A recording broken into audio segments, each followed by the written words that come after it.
जय हिंद साथियों। वोट किसको दे? ये वोट है ना, जो कागज का टुकड़ा नहीं है, जो डिब्बे में डाला और चल दिए। ये दो धारी तलवार है साहब, जो दोनों तरफ काटती है। सही जगह पड़े तो देश खुशहाल, और अगर गलत जगह पड़ जाए तो देश का सत्यानाश। अरे ये वोट है हमारी बहन बिटिया की तरह, उसको तो हम किसी को उठाकर ऐसे नहीं दे देते।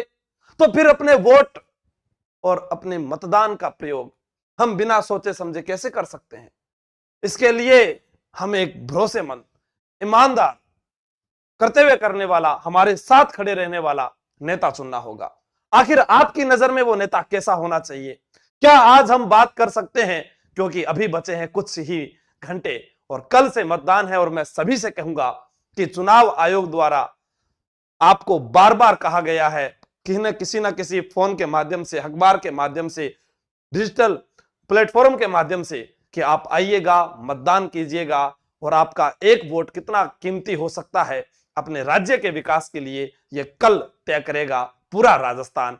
नमस्कार देवी और सज्जनों, कैसे हैं आप सभी? तो आज आप बात कर रहे हैं अपने युवा परिवार हूं कि अपन वोट किन्ने देनो है। मैं चाहूंगा कि एक बार सगला जना जो है इन्हें वीडियो ने शेयर कर दो, और फिर आप बात करांगा जी मैं थाने बोले हूं कि ये जो वोट है ना, ये कागज का टुकड़ा नहीं है जो डिब्बे में डाल दिए और चल दिए। आइए हम बात करते हैं कि मेरी नजर में वोट किसको होना चाहिए, क्योंकि आज आप सब कुछ सुनते हैं, सब कुछ बातें करते हैं। क्या आप पूछेंगे उस व्यक्ति से जो आपके पास वोट मांगने आया? शायद नहीं पूछा होगा, हम वहां गए भी नहीं होंगे, लेकिन देखते हैं इधर, क्या ये सवाल आप नहीं करोगे कि आने वाले 5 साल में मेरे लिए आप क्या करोगे साहब? आने वाले 5 साल में अगर मैं बीमार पड़ गया तो मेरे परिवार के लिए आप क्या करोगे? मेरे परिवार के स्वास्थ्य के लिए आप क्या करोगे? मेरे लिए रोजगार आप कहां से लाओगे? मेरे बच्चों का भविष्य आप कैसे तय करोगे? ये प्रत्येक उस युवा साथी का हक बनता है अपने विधानसभा क्षेत्र से पूछने का। माना कि आपने नहीं पूछा, लेकिन आपने सोचा तो है कि मेरा नेता कैसा होना चाहिए। बिल्कुल सोचा होगा। मैं एक बार आप सभी के जो कमेंट है वो देखता हूं। हाँ, एक बार आप शेयर कर दो, क्योंकि बहुत गंभीर विषय है ये कोई छोटी बात नहीं है, बहुत ही महत्वपूर्ण बात है। इससे हमें 5 साल तक सोचना पड़ सकता है। हाँ, ठीक है ना? क्योंकि मैंने आपको पहले ही बता दिया कि ये वोट दो धारी तलवार है, जो दोनों तरफ से काटती है। सही जगह पड़े तो देश को खुशहाल बनाती है, और गलत जगह पड़ जाए तो सत्यानाश हो सकता है। आइए आपके सवाल, मेरे लिए क्या करोगे? मेरे परिवार के लिए, मुझे नौकरी दिलाने के लिए, मेरे राज्य को बढ़ाने के लिए, सबसे मोस्ट इंपोर्टेंट मेरे राज्य को बढ़ाने के लिए, मेरे गांव को बढ़ाने के लिए, मेरी नगर पालिका को बढ़ाने के लिए, मेरे शहर को बढ़ाने के लिए। अगर अब कोई मुझसे पूछता कि आप सर वोट किसको देते, आपकी नजर में क्या होता, तो मैं भी आपको बताऊंगा यहां पर मेरे नजर में मेरा वोट उस जनसेवक को। ये मेरे विचार हैं, जो क्या पता आपसे मिल जाए, क्या पता आपको भी अच्छे लग जाएं, और एक इंसान अपने दिल की बातें हर किसी के सामने रख सकता है। क्या उसे सोचना नहीं चाहिए? हम आज जिस वोट की बात कर रहे हैं वो हमारे राज्य को प्रभावित करने वाला है, वो हमारे विधानसभा क्षेत्र को प्रभावित करने वाला है, वो हमारे गांव को प्रभावित करने वाला है, वो हमारे परिवार, हमारे रिश्तेदार, हमारे बच्चे, हमारे दोस्त, उन सब से जुड़ा हुआ है। उस वोट का प्रयोग कैसे करना है, तो एक बार आप सुने और बात करते हैं यहां पर। वोट उस नेता को जो 5 साल तक हमारे बीच रहे, क्योंकि कई बार बड़ी बड़ी पार्टियां जो है टिकट उनको दे देती है जो कभी उस विधानसभा क्षेत्र में आए नहीं, और हम उस पार्टी विशेष के पीछे चलकर कार्य करते हैं। नहीं साहब, मेरी नजर में यह सही नहीं है। मेरी नजर में वो सही है जो हमारे बीच में रहा, जिसने हमें सुना, हमारे सुख दुख में आया, हमारा फोन उठाया। हम कोई जाकर ऐसे सेल्फी थोड़ी ना लेंगे, हाँ फोटो विद फ्राम, जिसने हमसे बात ही नहीं की साहब, हमारा जो साथ ही नहीं देकर गया, हमारे लिए कुछ किया ही नहीं, उस नेता का हम क्या करेंगे भाई? मेरी नजर में पहला सवाल। दूसरा, गांव में लाइटें, जैसे अपने हाईवे से गुजरते हैं, गांवों से गुजरते हैं, कहीं देखते हैं कि जो मेन बस स्टैंड है वहां पर खड़े रहने के लिए बस स्टैंड तक नहीं बना हुआ है, वहां पर बसें नहीं रुक रही है, वहां पर लाइट की उच्चतम व्यवस्था नहीं है, आवारा पशु जो है वो सड़कों पर घूम रहे हैं, उनके लिए गौशाला नहीं बनी हुई है, हम वहां पर देखते हैं कि नालियों की उच्च व्यवस्था नहीं की गई है, ठीक है, और वहां पर स्वच्छ जल भी नहीं है, स्वच्छ जल भी नहीं है, पानी तक नहीं है, और हम बात ही नहीं कर रहे हैं। सड़कें सारी टूटी पड़ी है, हम पूछ ही नहीं रहे हैं। किसको वोट देंगे भाई? तो सबसे पहले ये बातें आपके पास आनी चाहिए कि पिछले 5 साल में या इस साल में आगे आने वाले में क्या हो सकता है, या उससे पहले क्या हुआ था, वो आपको सब सोचना है। क्योंकि सरकारें आएगी जाएगी, नेता आएंगे जाएंगे, पर हमारा राज्य, आपनो देश, हरियालो राजस्थान, वो बने रहना चाहिए, ठीक है। हाँ, गांव में प्राथमिक स्वास्थ्य केंद्र हो, बिल्कुल छोटी सी बुखार हो ले जाओ जिला हॉस्पिटल में, ले जाओ संभाग में, ले जाओ राजधानी में। थोड़ा बहुत गांव में भी तो सुविधा होनी चाहिए, है। झोला छाप डॉक्टर घूम रहा है, बाकन सुई बे फुहारा लगाता जा रहा, गोलियां खाता जा रहा, नहीं, आपको पता होना चाहिए कि उसके पास डिग्री क्या है, उसने कहां तक पढ़ाई की है, उसको कितना नॉलेज है, और उससे कितने लोग जो है वो सही हुए हैं। क्योंकि आगे आने वाले 5 साल तक फिर आप सब सोचेंगे बैठकर, अरे भाई के करा, ठीक है। पहला ये, और आपकी फिर बातें मैं सुनूंगा कि आपके अंदर वो विचार क्या है जो आपने सोचे हैं। डिजिटल शिक्षा क्रांति गांव ढाणी तक पहुंचे भाई। मैं लाइव आ रहा हूं और ढाणी वाला बोल रहे मार तो नेटवर्क ही कौन चल रहे हो, क्यों नहीं चल रहा भाई? मैं पढ़ा रहा हूं और थे पढ़ रहे को नहीं, ऐसा नहीं होना चाहिए। गांव गांव डिजिटल शिक्षा पहुंचनी चाहिए, ढाणी ढाणी पहुंचनी चाहिए। वहां के लोगों को पता होना चाहिए स्कूलों के अंदर कि हाँ ये डिजिटल बोर्ड होता है।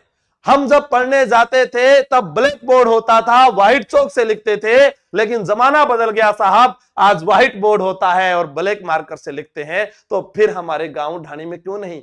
हमारे अभी कुछ दिन पहले कोचिंग में एक सर आए, उन्होंने कहा सर हम तो अभी भी बोर्ड पर पढ़ा रहे हैं, भरतपुर से आए थे वो। मैंने कहा सर यहाँ तो राजधानी में तो व्हाइट बोर्ड डिजिटल बोर्ड पर पढ़ा रहे, तो वो होना चाहिए, डिजिटल शिक्षा क्रांति फैलनी चाहिए। तीसरा, बेरोजगारों को रोजगार उपलब्ध करवाएं।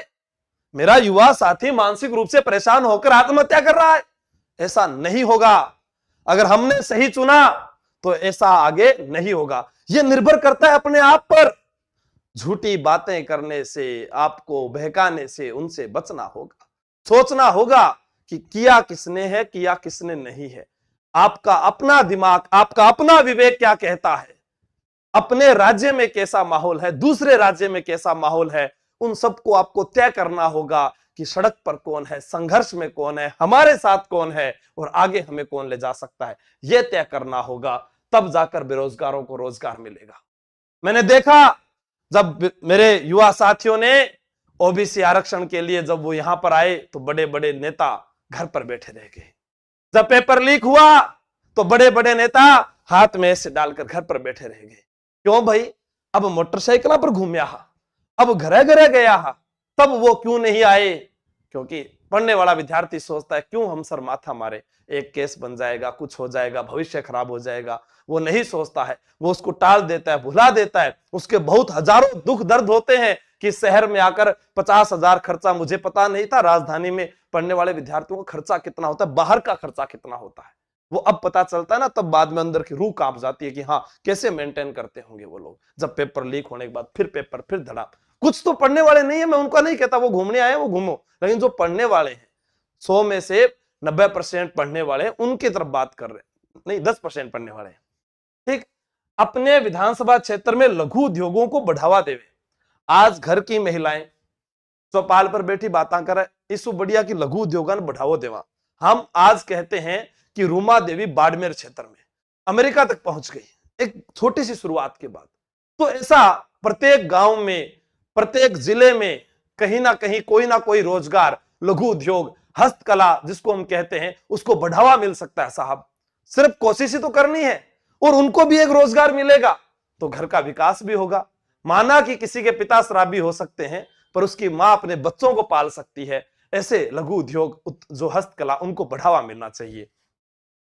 युवा पीढ़ी को नशे व गैंगस्टर बनने से बचाने वाला हो हमारा नेता, वो वही आकर कहे, क्योंकि हम बात मानेंगे उसकी, क्यों नहीं मानेंगे? जब स्कूल में पढ़ाने वाला एक अध्यापक कहता है तो पूरा स्कूल उसकी बात मानता है, तो वो भी हमारा नेता एक अध्यापक की तरह होना चाहिए, जो हमें कहे कि ये नशा है, इसको छोड़ना पड़ेगा। मुझे दुख होता है जब मैं अपने गंगानगर विधानसभा क्षेत्र में या सादुलशहर विधानसभा क्षेत्र में गया तो वहां पर युवा पीढ़ियों को देखा, पंजाब में देखा कि कुछ नशे के लतों में परिवार उजड़ गए, उनकी पत्नियां उनको छोड़कर चली गई, बच्चे दर बदर की ठोकरें खा रहे हैं, जब पैदा तो कर दिए उनको लेकिन उनके रोजगार, शिक्षा, पढ़ाई, स्वास्थ्य कोई ध्यान नहीं है। तो उस नशे पर रोक लगनी चाहिए।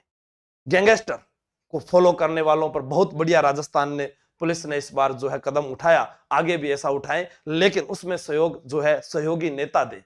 आप सभी जानते हैं उनका भी बहुत बड़ा अहम रोल रहता है कि वो साथ देंगे तो सबसे पहले आगे बढ़ेंगे।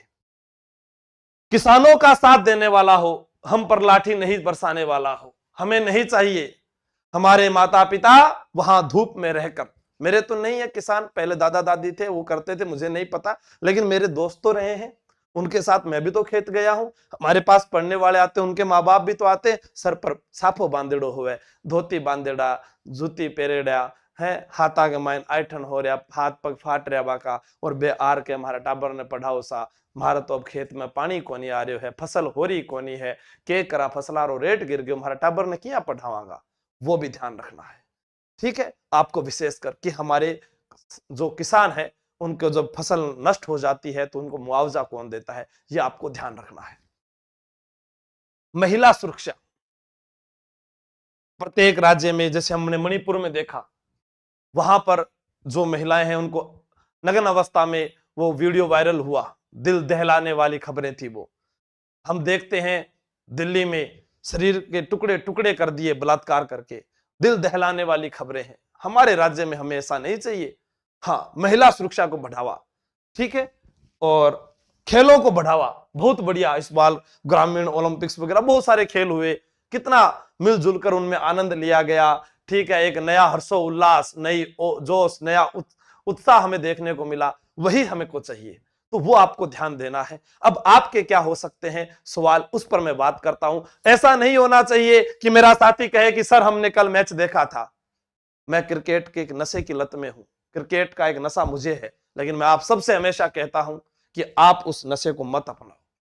मैं फेसबुक पर जब क्रिकेट के बारे में लिखता हूं तो हजारों कमेंट आते हैं, जब पढ़ने के लिए कहता हूं तो फिर क्यों आप खामोश रह जाते हैं, क्यों नहीं बताते आप कि गुर्जर प्रतिहार वंश का अंतिम राजा वो था। सर वहां पर जो है मिहिर भोज जो है उसको इस्लाम का शत्रु कहा गया है, क्यों नहीं बताते हो आप?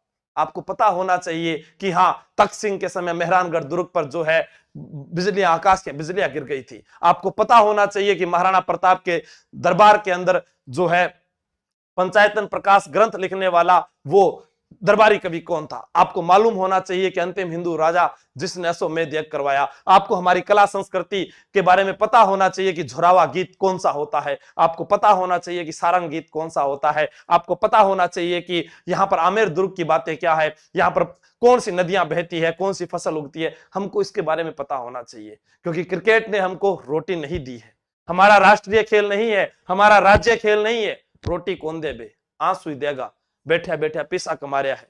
8,000 करोड़ बीसीसीआई, 70,000 करोड़ का सट्टा बाजार है, आपा ने क्या मिलियो, बैठे बैठे प्रमोट कर रहे हैं हर कोई, तो उससे भी बचना है। ठीक है, अब आपका जो सवाल है उसके ऊपर मैं बात करता हूं। थारा कमेंट देख लू मैं, अरे भाया मार तो फोन ही स्विच ऑफ हो। हाँ, इसमें देख लो, रुको रुको रुको जरा, सब्र करो, शेयर कर दिया सबको। देखू मैं हमारे इस विषय को आप कितने जोर से, ओहो इतना जना थे गौर से सुन रहा हो, इतना जना, मन तो बेरो ही को नहीं हो। लाइक तो सबने किया ही नहीं, मैंने अच्छी बातें बोली, बुरी बातें बोली, पर आपका वोट क्या होगा, आपके विचार क्या होंगे? मेरे तो ये विचार है और मैं इन्हीं पर आगे बढ़ना चाहता हूं। शिक्षा, रोजगार, स्वास्थ्य, विकास हमारे क्षेत्र में होना चाहिए। आपका दिल क्या कहता है और आपकी तरफ से कौन सी विधानसभा में कौन जीत रहा है, जरा कमेंट करके हमें भी बताओ ना जरा। हाँ, ऐसा नहीं होना चाहिए कि आप धर्म के नाम पर, पैसे के नाम पर, जात पात के नाम पर, समुदाय के नाम पर अपने उस वोट को जो है गर्त में डाल दे। ये आपको विशेष ध्यान रखना है कि ये मतदान मेरा है, मैं करके आऊंगा, सबको लेकर जाऊंगा, अपने माता पिता को कहूंगा कि जो हमारे साथ रहा हम उसके साथ चलेंगे। ठीक है, बहुत बहुत धन्यवाद आभार सुनने के लिए। आपके क्या विचार हैं जरा कमेंट करके बताना, मैं भी तो सुनूं कि मेरा युवा साथी कितना पढ़िया लिखा है और बाकी क्षेत्र में कुण जो है अरे आगे बढ़ रही है, थोड़ा सा ध्यान लाग जाओगे। ठीक है दोस्तों, धन्यवाद। कल शाम को फिर बात करते हैं मतदान के बाद। जय हिंद, जय भारत। लेकिन इन सब चीजों का आप विशेष ध्यान रखेंगे। थैंक यू, धन्यवाद।